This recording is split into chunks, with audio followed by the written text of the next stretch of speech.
Aplink sportą, sveikatą ir kūną yra labai daug mitų ir klaidinančios ir netgi kartais prieštaraujančios sau informacijos.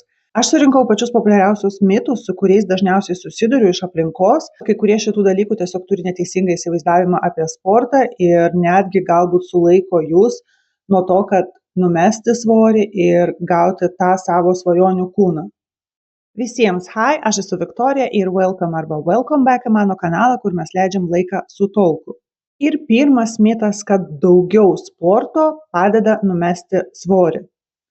Daugiau sporto, dažniau sportuot, tai padeda numesti svorį, bet tai yra visiškai netiesa, nes tu gali sportuoti kad ir kiekvieną dieną, kad ir 2 kart per dieną, bet jeigu tu valgai 4000 kalorijų, tu niekada nenumesi svorio.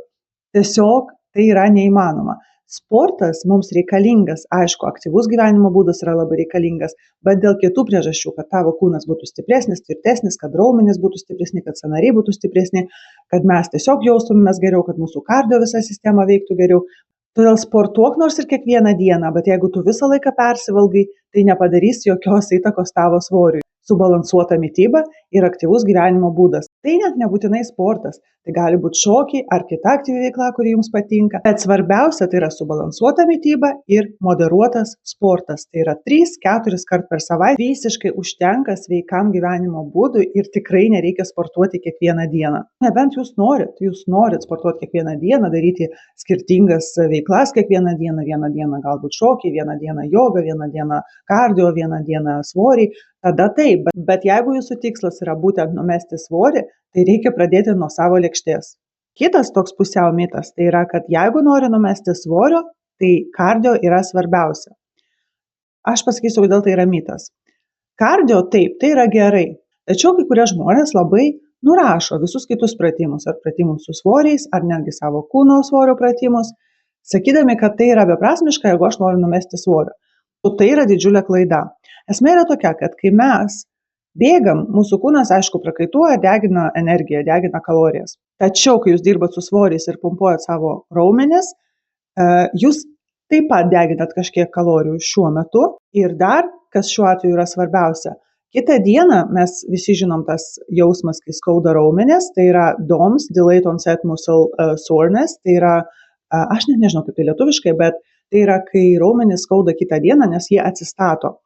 Tai va tuo metu raumenis dar degina kalorijas. Todėl tie pratimai su svoriu arba su savo kūno svoriu, jie taip pat turi įtakos kalorijų deginimui. Tiesiog tavo kūnas ir tuo metu, kai tu darai pratimus, degina kažkiek kalorijų ir kitą dieną, kol tavo raumenis atsistato, jie lygiai taip pat naudoja labai daug energijos tam ir lygiai taip pat toliau degina kalorijas. Todėl aš patarčiau nepasirinkti vieno arba kito, o būtent turėti balansą, kažkiek kardio savo treniruotėse ir kažkiek darbo su svoriais arba savo kūno svorių pratimų, priklauso nuo to, kokie jūsų tikslai. Kitas mitas, tai man dar keista, kad kažkas taip galvoja.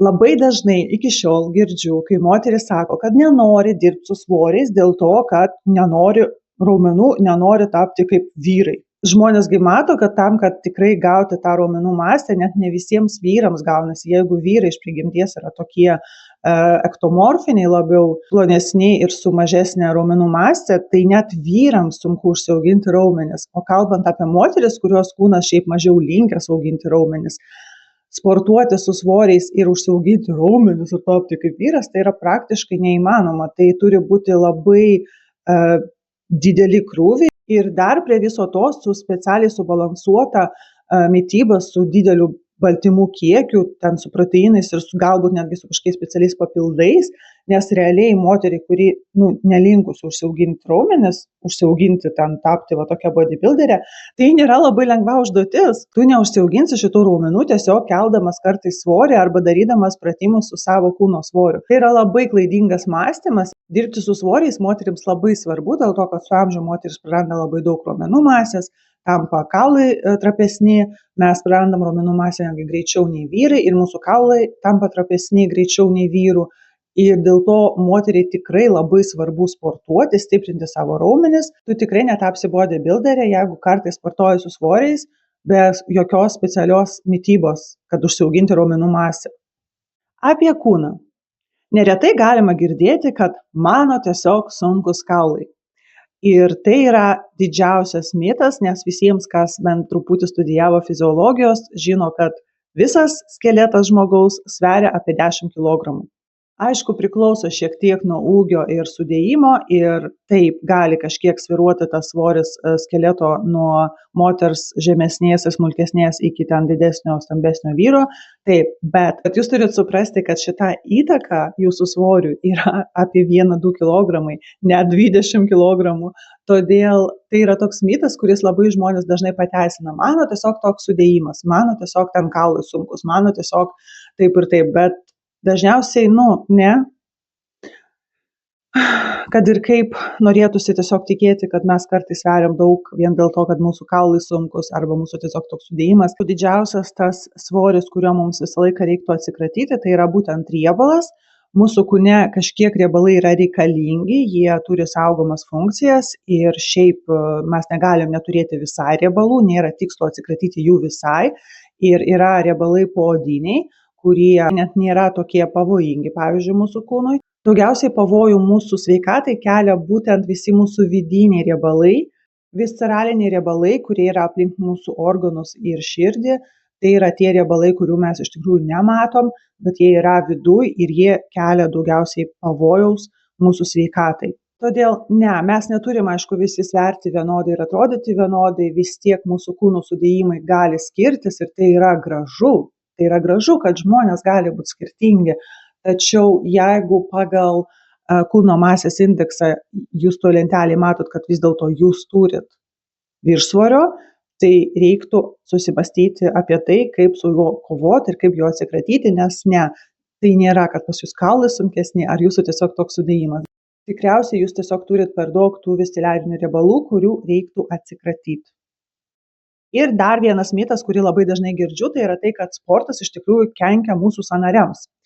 Ir kad visi šitie sportininkai, jie labai kenčia nuo visokių sąnarių traumų ir taip toliau. Ir žodžiu, iš viso čia darbas su svoriais, jūs tik tai savo naikinat savo sąnarius ir nieko gero tai neduoda. Šitas mitas skiriasi tikriausiai dėl profesionalų sporto, kai mes žinom, kad tikrai labai daug sportininkų turi traumų ir susižaloja ir turi visokių ten problemų su sąnariais ir kiek mes žinom ten profesionalių sportininkų, kurie jau jaunam amžiuje turi ten pakeistus tos sąnarius ir visokius metalų pluoštus sąnariuose ir kauluose ir taip toliau. Ir taip, bet kai mes kalbam apie profesionalų sportą, ten niekas nekalba apie sveikatą. Profesionalus sportininkas ir iš to reikia išspausti maksimumą. Jis turi padaryti maksimumą. Tai reiškia, ant kiek gali padaryti žmogaus kūnas, žodžiu, kad nemirt ir pasiekti kažkokio aukščiausio rezultato ten savo šalyje ir galbūt pasaulyje, tas žmogus turi tai padaryti. Todėl, aišku, bet koks sportininkas aplink save ten turi specialistų komandą, kurie, žinoma, bando sumažinti tas visas rizikas, kad šitas sportininkas iš tikrųjų pasiruoštų ir sudalyvautų ir laimėtų ir galbūt laimėtų ne vieną kartą, kas būtų labai smagu.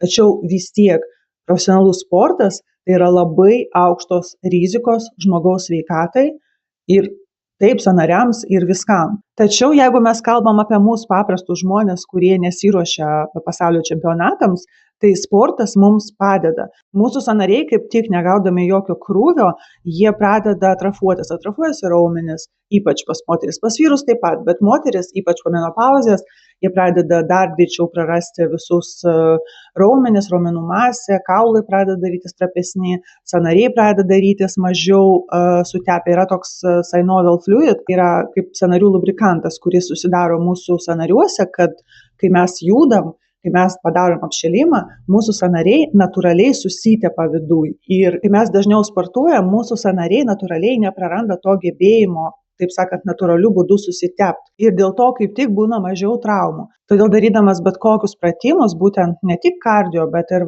pratimus, kad stiprinti savo raumenis, tuo tarpu stiprinami ir kaulai, ir sąnariai. Jeigu jūs tik pradedat lankyti sporto klubą ir nesat tikri dėl to, koks svoris būtų jums tinkamas, aš tikrai rekomenduočiau pasikonsultuoti su treneriais, kad jums tiesiog parinktų tinkamą jums svorį, kad jūs nesitraumuotumėt, nes galbūt pas jūs praeity buvo kažkokių traumų. Žinoma, būtų geriausia pasikonsultuoti su specialistu prieš pradedant, kad gauti rekomendacijas, kad jums parinktų jums tinkamus ir saugius svorius, kad jūs galėtumėt pradėti dirbti, bet kad jeigu jūs sportuojat ir tai gadina jūsų sąnarius, tai tikrai ne. O su kokiais mitais jūs asmeniškai esate susidūrę? Galbūt yra kažkas, ką jūs galvojat, kad yra tiesa, o paskui sužinojot, kad tai yra visiškai klaidinga informacija ir pakeitėt galbūt savo nuomonę dėl kažko. Dalinkite savo žiniom komentaruose, tai bus labai įdomu paskaityti. Nepamirškit spausti patinka, tai yra nemokama. Jums nesunku, man malonu. Tai be galo padeda tokiam mažam kanalui kaip mano. Ačiū visiems, kas pažiūrėjo šį video iki galo. Taip pat galit pažiūrėti šituos video. Visiems bye!